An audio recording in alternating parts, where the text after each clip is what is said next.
Enforcement against letting agents in 2025 will only get tougher. Today I'm joined by Des Taylor, the boss man of Landlord Licensing and Defence. Des, why do you believe enforcement against letting agents is only going to get worse when it comes to legislation in 2025? Talk to me.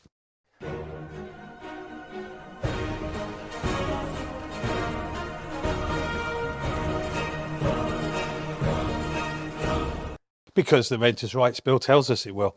Okay. It tells us quite clearly.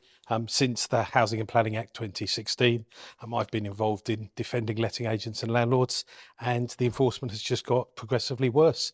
And we've been told it's going to get worse in the Renters' Rights Bill. Do you think that's because letting agents do a bad job or the law's too tough? I don't think the law's too tough.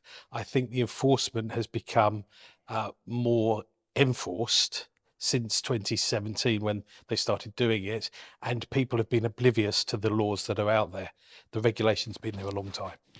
Why do you think letting agents or some letting agents aren't very good at complying with the law? Because I believe, a little bit like many want to become a landlord without studying or doing anything, they go at it without thinking they can do it without qualification or training. Which are the biggest parts of the new Renters' Rights Bill that will be Act from the summer that you think that they'll come down heavy on?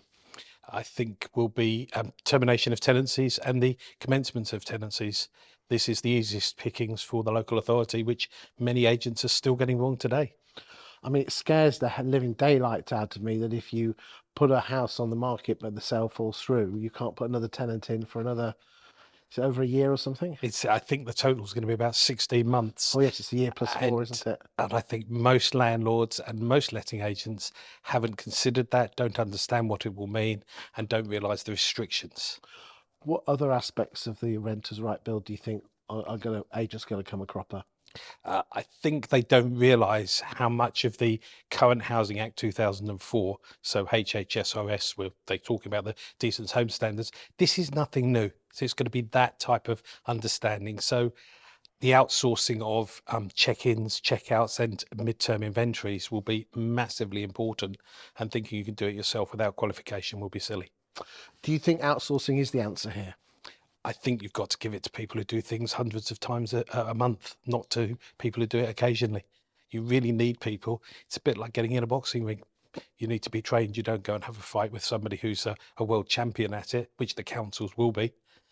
Even though they may not be the most qualified, they have more experience than most. What's in it for the councils to do all this? Why are they enforcing this? Is it because they earn more money?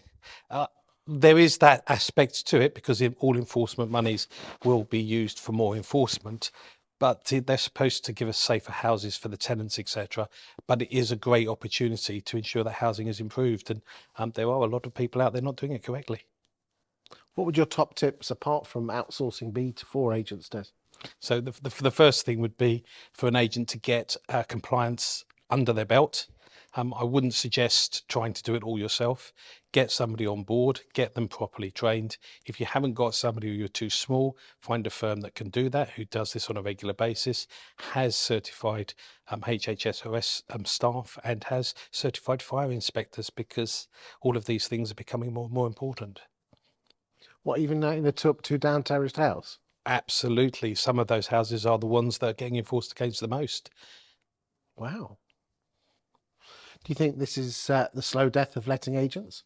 No, I think we're going through something we've seen in nearly every other industry in the past. We've seen it in construction, we've seen it in the licensed publicans trade, etc., where we enforce regulation, more regulation, so we weed out the bad people. Interesting thoughts there, Des. Thank you for your time today.